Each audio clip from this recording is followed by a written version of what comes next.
العالمين والعاقبة للمتقين والصلاة والسلام على أشرف الأنبياء والمرسلين أما بعد فأعوذ بالله من الشيطان الرجيم بسم الله الرحمن الرحيم وإذا قيل لهم آمنوا بما أنزل الله قالوا نؤمن بما أنزل علينا ويكفرون بما وراءه وهو الحق مصدقا لما معهم قل فلما تقتلون أنبياء الله من قبل إن كنتم مؤمنين ولقد جاءكم موسى بالبينات ثم اتخذتم العجل من بعده وأنتم ظالمون صدق الله العظيم وصدق رسوله النبي الأمي الكريم إن الله وملائكته يصلون على النبي يا أيها الذين آمنوا صلوا عليه وسلموا تسليما اللهم صل على سيدنا ومولانا محمد وعلى آل محمد وبارك وسلم الصلاة والسلام عليك يا رسول الله الصلاة والسلام عليك يا حبيب الله الصلاة والسلام عليك يا جد الحسن والحسين الحمد لله على نعمة الإسلام وكفى بها النعمة حضرات ذیبکار اللہ رب العزت کے فضل سے اور اس کی توفیق خاص سے آج ہم درس ضیاء القرآن کی نشست میں حاضر ہیں۔ سورۃ البقرہ کی تفسیر اللہ کے فضل و کرم سے جاری ہے، اور ہم جس مقام پر پہنچے تھے اس میں یہود کے کرتوت اللہ کریم نے سورہ بقرہ میں بیان فرمائے ہیں کہ ان کا ظاہر اور باطن کا تضاد کس قدر تھا۔ وہ کہتے کچھ تھے لیکن کرتے کچھ تھے۔ اللہ نے انہیں حکم کسی اور چیز کا دیا ہے لیکن اللہ کی حکم عدولی ان کا وتیرہ تھا۔ تو گزشتہ میں نے آپ کے سامنے یہ کیا تھا کہ ان کی کتابوں میں، ان کی کتاب میں نبی کریم صلی اللہ علیہ وسلم کا ذکر موجود تھا، لیکن جب مشکل میں ہوتے تھے تو اس وقت کیا کرتے تھے، جب پتہ چلتا کہ اب شکست ہمارا مقدر بن چکی ہے تو اس وقت وہ نبی کریم صلی اللہ علیہ وسلم کے واسطہ سے دعا کیا کرتے تھے اور عرض کرتے اللہم انا نسألک بحق نبیک الذی۔ جب یہ دعا کرتے تو اللہ کریم انہیں فتح عطا فرما دیتا ہے، لیکن ان کا یہ انداز تھا کہ جہاں پر بھی نبی کریم صلی اللہ علیہ وسلم کا ذکر ملتا تھا تو وہ مشکل میں تو اس کو مانتے تھے لیکن آسانی میں نہیں مانتے تھے۔ اللہ کریم نے انہی آیات کا تسلسل آج بھی ہے کہ انہیں اللہ نے جو حکم دیا تھا وہ اس کے حکم کے مطابق نہیں چل رہے تھے۔ وَإِذَا قِيلَ لَهُمْ آمِنُوا بِمَا أَنزَلَ اللَّهُ قَالُوا نُؤْمِنُ بِمَا أُنزِلَ عَلَيْنَا وَيَكْفُرُونَ بِمَا وَرَاءَهُ۔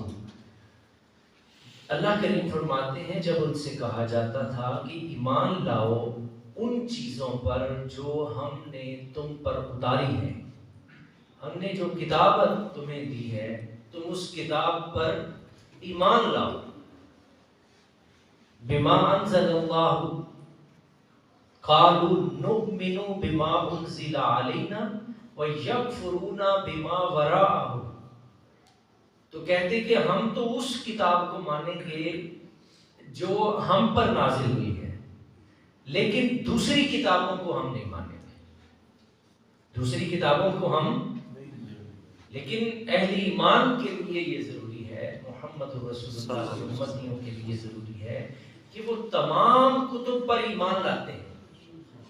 ہم ساری کتابوں پہ ایمان لاتے ہیں۔ اللہ نے جتنی کتابیں نازل کی ہیں یہ حضور کی امت کی شان ہے، یہ اعجاز ہے کہ ہم تورات کو بھی مانتے ہیں، زبور کو بھی مانتے ہیں، انجیل کو بھی مانتے ہیں۔ اہل یہود کے ہاں یہ نہیں تھا، وہ کہتے تھے کہ جو ہم پہ نازل ہوا ہے اس کو تو ہم مانیں گے، لیکن جو دوسری کتابیں ہیں ان پر ہم ایمان نہیں لائیں گے، ان کو نہیں مانیں گے۔ جبکہ اللہ کریم فرماتے ہیں وَيَكْفُرُونَ بِمَا وَرَاءَهُ وَهُوَ الْحَقُّ مُصَدِّقًا لِمَا مَعَهُمْ، اور اگر وہ اس بات میں سچے ہیں جو یہ کہہ رہے تھے، کیا کہہ رہے تھے کہ ہم اپنی کتاب کو مانیں گے، دوسری کتابوں کو نہیں مانیں گے، اللہ کریم ارشاد فرماتے ہیں کہ پھر اگر وہ اس بات میں سچے ہیں تو کل فَلِمَا تَقْتُلُونَ أَنْبِيَاءَ اللَّهِ مِنْ قَبْلُ إِن كُنْتُمْ مُؤْمِنِينَ،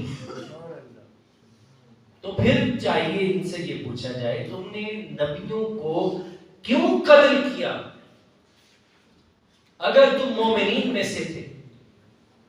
حالانکہ تم نے نبیوں کو قتل کیا ہے، تم کہتے ہو کہ جو ہم پہ نازل ہوا ہم مانیں گے۔ اگر یہ بات سچی ہے، اگر یہ اپنے دعوے میں سچے ہیں تو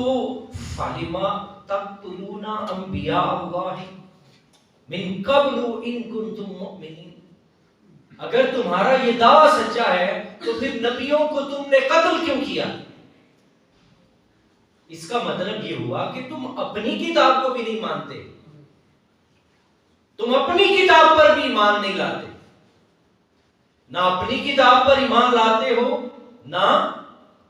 دوسروں کی کتب پر ایمان لاتے ہو، تمہارا ایمان نہ اپنی کتاب پر ہے نہ اس سے پہلے جو ہم نے نازل کیا ہے اس پر بھی تمہارا کوئی ایمان نہیں ہے،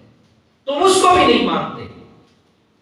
وَلَقَدْ جَاءَكُم مُوسَىٰ بِالْبَيِّنَاتِ ثُمَّ اتَّخَذْتُمُ الْعِجْلَ مِن بَعْدِهِ وَأَنْتُمْ ظَالِمُونَ۔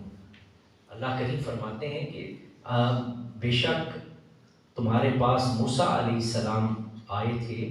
روشن دلیلیں لے کر، ثُمَّ اتَّخَذْتُمُ الْعِجْلَ، پھر وہ جو ہم گزشتہ پڑھ آئے تھے، اللہ کریم فرما رہے ہیں کہ تم نے حضرت موسیٰ علیہ السلام روشن دلائل لے کر آئے، انہوں نے تمہیں تعلیم دی کہ شرک نہیں کرنا، اللہ کے سوا کوئی الہ نہیں ہو سکتا، اور تم نے ان کے چلے پر جانے کے بعد 40 دنوں میں تم نے وہ بچھڑے کو خدا بنا لیا تھا اور اس کی پوجا شروع کر دی تھی اور اس کی عبادت میں تم مشغول ہو گئے، حالانکہ حضرت موسیٰ علیہ السلام نے وَلَقَدْ جَاءَكُم مُوسَىٰ بِالْبَيِّنَاتِ، ہم نے موسیٰ کو روشن دلائل دے کر بھیجا تھا، ہم نے اسے کتاب دے کر بھیجا تھا، تو تمہارا یہ دعویٰ جھوٹا ہے کہ تم کہتے ہو ہم اپنی کتاب کو مانیں گے، دوسروں کی کتاب کو نہیں مانیں گے، تو اللہ کریم فرماتے ہیں کہ تم جھوٹے ہو اپنے دعوے میں، تم نے تو اس وقت بھی بچھڑا بنایا تھا، تم نے کہاں سے اپنی کتاب پہ عمل کیا؟ موسیٰ کے جانے کے بعد چند ہی دنوں میں تم اپنے دین سے پھر گئے تھے، کتنی محنت کی تھی میرے کلیم نے تم پر، اور تم نے اس کا یہ صلہ دیا، وَأَنْتُمْ ظَالِمُونَ، اور تم آتی مجرم ہو۔ یہ جو اب کہہ رہے ہو نا کہ قَالُوا نُؤْمِنُ بِمَا أُنزِلَ عَلَيْنَا، اللہ کریم ارشاد فرماتے ہیں نہیں، تم آتی چور ہو، تم آتی مجرم ہو، تم نے پہلے بھی یہی کیا تھا اب بھی تم یہی